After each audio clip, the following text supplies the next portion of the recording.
Orang yang tidak paham dengan video saya, dengan statement saya, dengan ungkapan saya, seolah-olah saya anti pemerintah, saya memusuhi Kang Deddy, saya memusuhi Gubernur Jawa Barat. Saat itu juga saya menyampaikan, saya dengan pesantrennya, dengan organisasinya, termasuk dengan wadah yang kita pimpin, ada Aliansi Masyarakat Garut Anti Radikalisme, itu adalah mendukung penuh kepada pemerintahan sah. Kita siap pasang badan. Sekali lagi perlu dicatat, saya bukan orang yang berada pada pasukan atau kelompok anti pemerintah.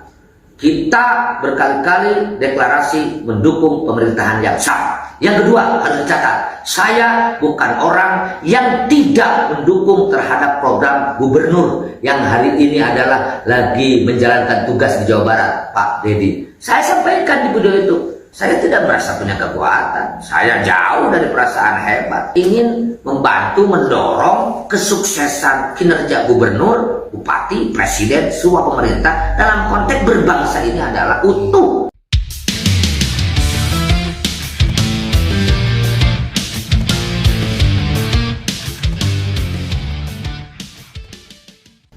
Assalamualaikum warahmatullahi wabarakatuh.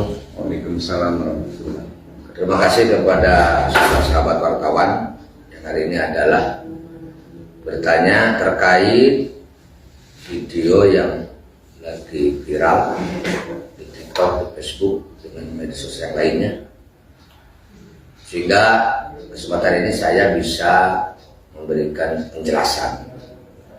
Sesungguhnya viralnya video itu adalah menurut saya korban potongan video yang utuh. Di situ seolah-olah saya adalah menuduhkan atau menghina terhadap Gubernur Jawa Barat, Kang Deddy Mulyadi.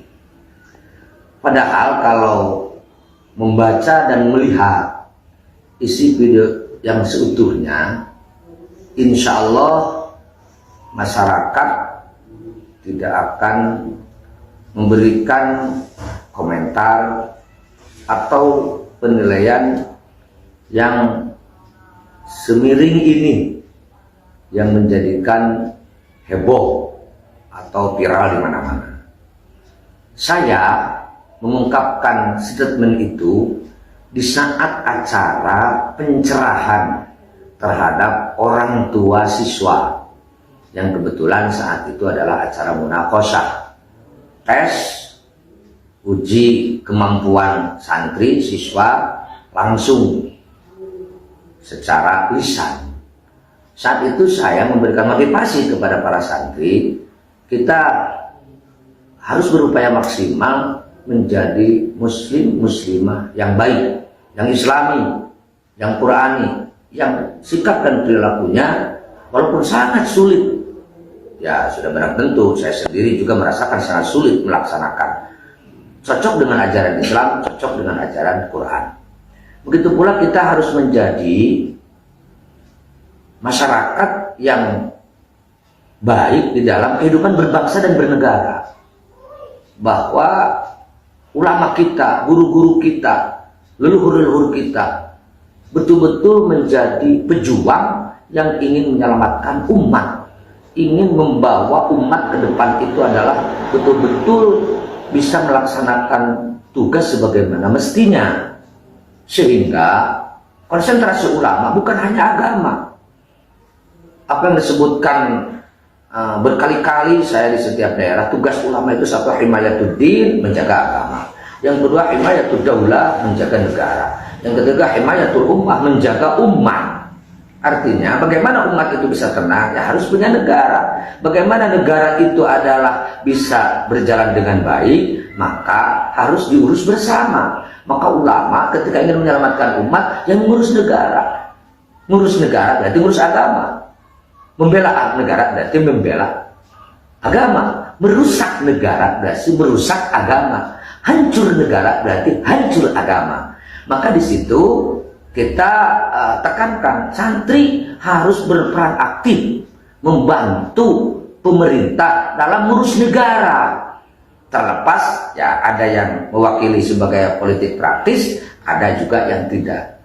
Artinya bahwa ulama itu berpolitik. Bahwa saya sampaikan ad-dinu huwa as-siyasah, agama itu adalah politik. Artinya strategi atau cara bagaimana menjalankan tugas agama itu agar bisa berjalan dengan baik. Lebih-lebih kita menjelaskan tentang sejarah. Contoh di Indonesia, ulama itu adalah berperan aktif. Ulama itu adalah tugasnya sangat hebat terkait membangun negara. Berupaya bagaimana untuk memerdekakan negara. Kalaupun ada beberapa aktivis organisasi seperti ada Muhammadiyah, ada SI, ada NU, itu semuanya adalah tidak tinggal diam bagaimana di saat penjajah negara kita segera merdeka. Itu kan terkait ngurus negara atau sesuatu hal yang berurusan dengan politik. Kemudian di saat negara setelah mereka diganggu, ulama berperan aktif sampai akhirnya sekutu yang Inggris dengan Belanda bersatu ingin menjajah kembali Indonesia. Lalu saat itu adalah Pak Soekarno cukup kebingungan harus apa yang dilakukan karena itu kekuatan besar. Maka datang kepada ulama. Salah satunya adalah Mbah Hasyim Asy'ari, Hadratus Syekh Hasyim Asy'ari itu adalah diminta pendapat lalu harus bagaimana, apa yang harus dilakukan. Itu peran ulama. Sampai 20.000 kiai santri wafat, meninggal di saat membela negara. Artinya saya memberikan pencerahan generasi muda untuk menjelang Indonesia emas tidak boleh ketinggalan, tidak boleh kalah bersaing dengan generasi muda yang lain. Saya tekankan, hari ini santri harus memiliki empat kekuatan intelektual, kekuatan spiritual, kekuatan moral, dan kekuatan profesional.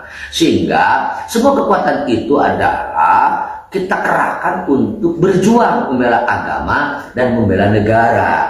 Sehingga mudah-mudahan yang hari ini adalah dipercaya sampai kapanpun, kalau menurut saya pemerintah itu adalah sadar bahwa nggak bisa membangun Indonesia, nggak bisa menjadikan Indonesia adalah menjadi negara emas ketika hasil perjuangan leluhur kita nggak kita indahkan, nggak kita lanjutkan.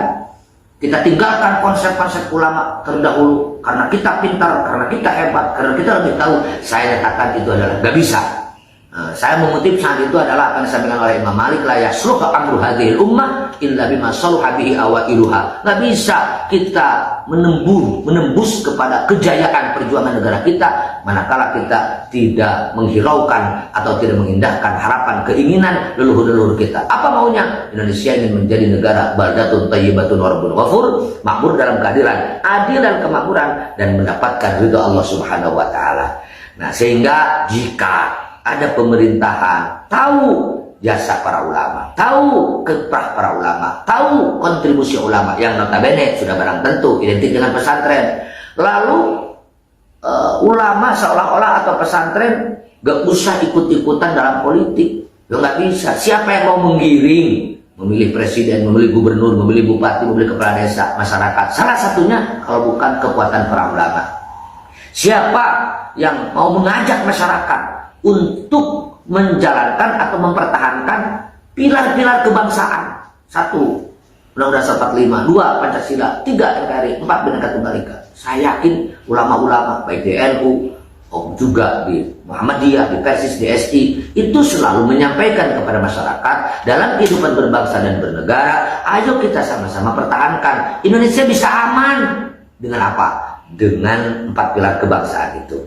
Saat itu juga saya menyampaikan, saya dengan pesantrennya, dengan organisasinya, termasuk dengan wadah yang kita pimpin, ada Aliansi Masyarakat Garut Anti Radikalisme, itu adalah mendukung penuh kepada pemerintahan sah. Kita siap pasang badan. Hari ini yang sah siapa? Ya, kalau presiden Pak Prabowo dengan Pak Gibran. Yang kedua di Jawa Barat Pak Dedi dengan Pak Erwan. Di Garut Pak Syakur dengan Ibu Putri. Ya, kita berkali-kali bahkan deklarasi resmi kita mendukung pemerintahan sah. Bahkan saya tambahkan dengan catatan pemerintah itu adalah konsisten, konsekuen terhadap komitmen menjaga pilar-pilar kebangsaan. Yang 4 itu Bhinneka Tunggal Ika, NKRI, Undang-Undang 45, dan Pancasila. Bagaimana dengan pernyataan saya bahwa kata-kata seperti tolol dan lain sebagainya. Itu ya jika, saya kan jika bahasa Sundanya, lamun pemerintah ternyata tidak mau menghargai para ulama, tidak mau mengajak dan menghargai pesantren di dalam menjalankan tugas ngabdi terhadap negara, menjalankan tugas terhadap kenegaraan. Yakin namanya orang yang tidak menghargai orang tua, menghargai leluhur, memahami ulama, yaitu tolol namanya, yaitu adalah kurang ajar, yaitu adalah blow on. Maka saya sampai menyatakan apa yang saya sampaikan di pertawatan jenggelutna, itu artinya adalah saya sudah mentok, sudah kata-kata akhir. Siapa saja tidak menghargai ulama, siapa saja yang tidak menghargai kiprahnya leluhur-leluhur kita, karena saya meyakinkan perjuangannya itu tidak akan terwujud, akan sia-sia.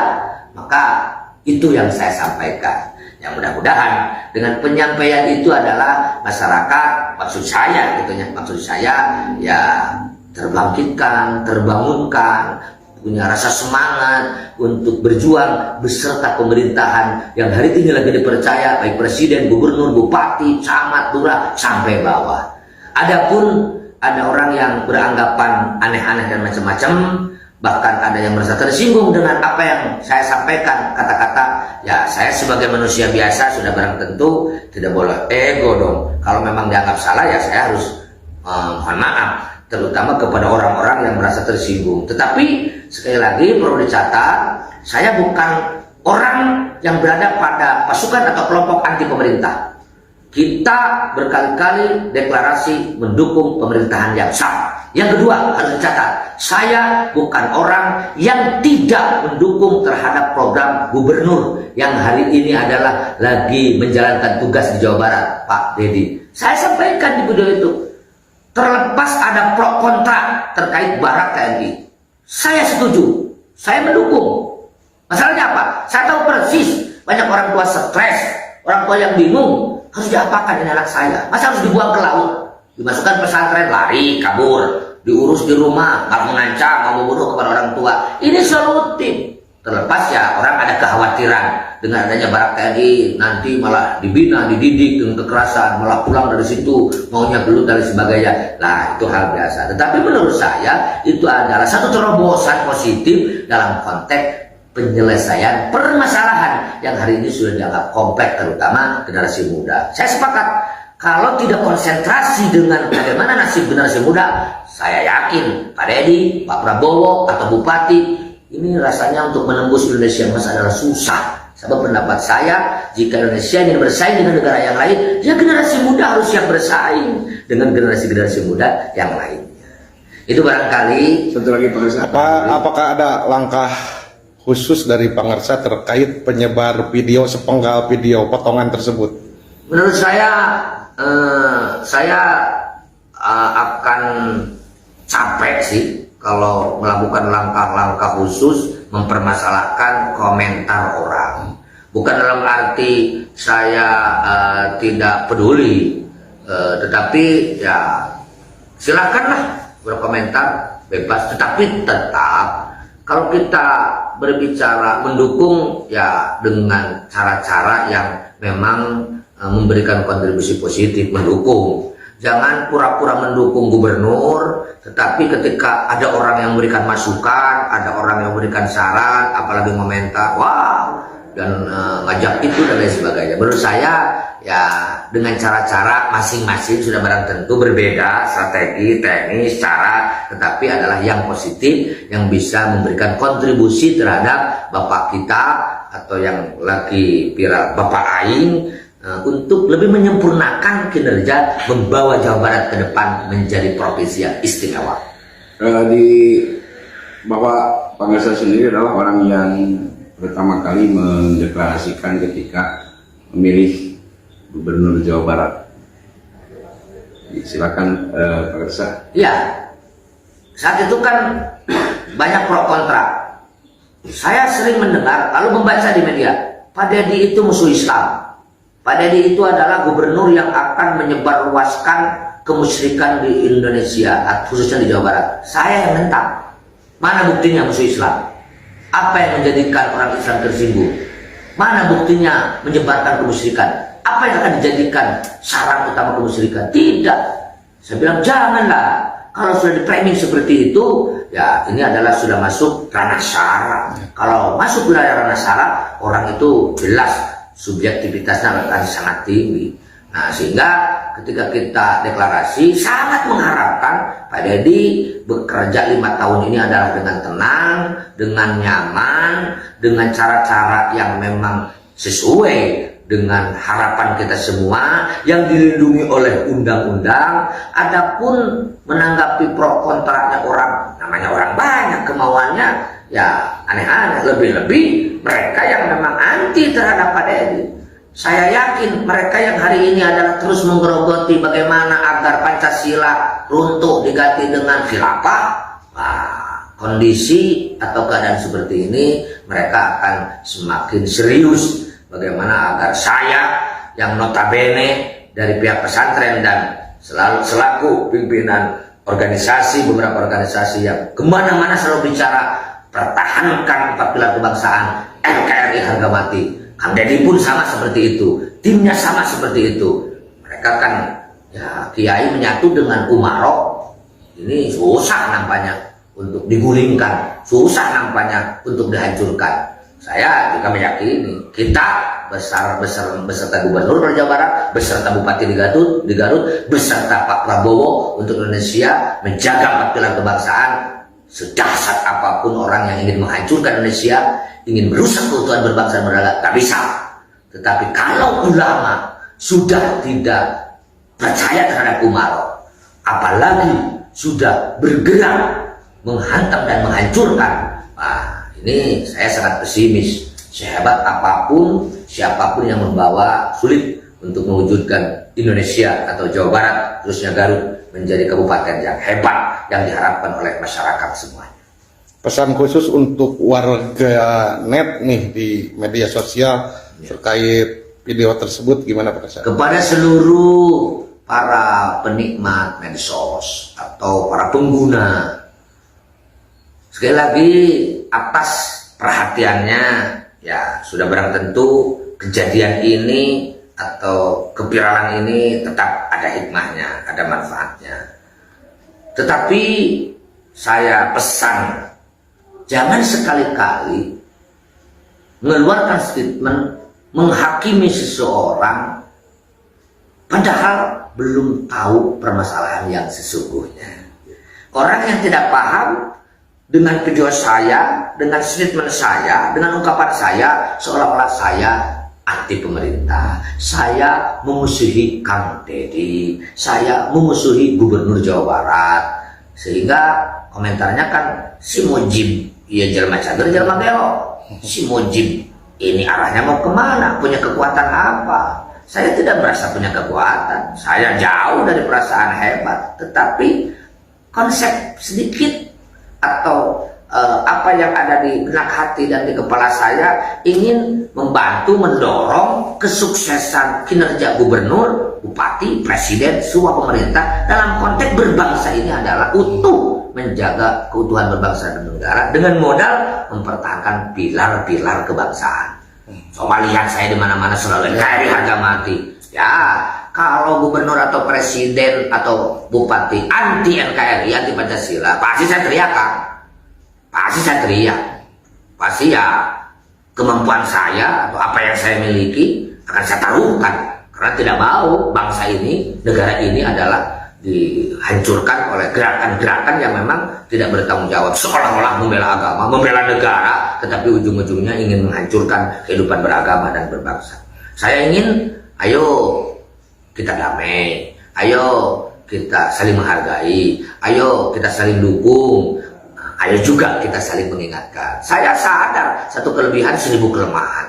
Saya sadar Anda dimanapun berada satu kekurangan 1000 kelebihan. Ayo kita kalau betul-betul ingin membangun negara, membangun bangsa menjadi bangsa yang besar, Jawa Barat yang istimewa, kita saling mengingatkan, saling mendukung, ringan sama jinjing, berat sama dipikul, dengan mengerahkan seluruh kekuatan potensi yang ada. Ayo kita jalankan, tetapi jangan didasari dengan suudzon, negative thinking, apalagi dengan benci, apalagi dengan hasud. Saya yakin itu tidak berhasil. Cara apa yang keluarkan, konsep aing keluarkan, belajar lillahi ta'ala, insya Allah leluhur kita, pemimpin yang hari ini mimpin, presiden, gubernur, bupati, camat, saya yakin akan berjalan dengan mulus, rintangan tantangan akan dihadapi. Pesan khusus untuk Bapak Aing, Kang Deddy Mulyadi. Kang Deddy Mulyadi, lanjut terus berjuang Jawa Barat, selamatkan Jawa Barat dari kelompok atau aliran-aliran yang sampai hari ini belum siap menerima ideologi negara Pancasila. Kang, pokoknya mah hari dina jalan bener mah sok sanajan ABCD komentar bismillah, insya Allah akan diberi kelancaran dan kemudahan. Abdi pesen pokoknya mah Jawa Barat luas, segala aya di Jawa Barat, sadaya komponen, semua kelompok yang sama-sama ingin membawa Jawa Barat istimewa, ngadukung akang, ajak ngobrol, ajak badami, ajak sharing kumaha carana supaya Jawa Barat benar-benar istimewa, pangbadangna jeung pangalusna. Hatur nuhun, salam, sukses selalu. Assalamualaikum warahmatullahi wabarakatuh.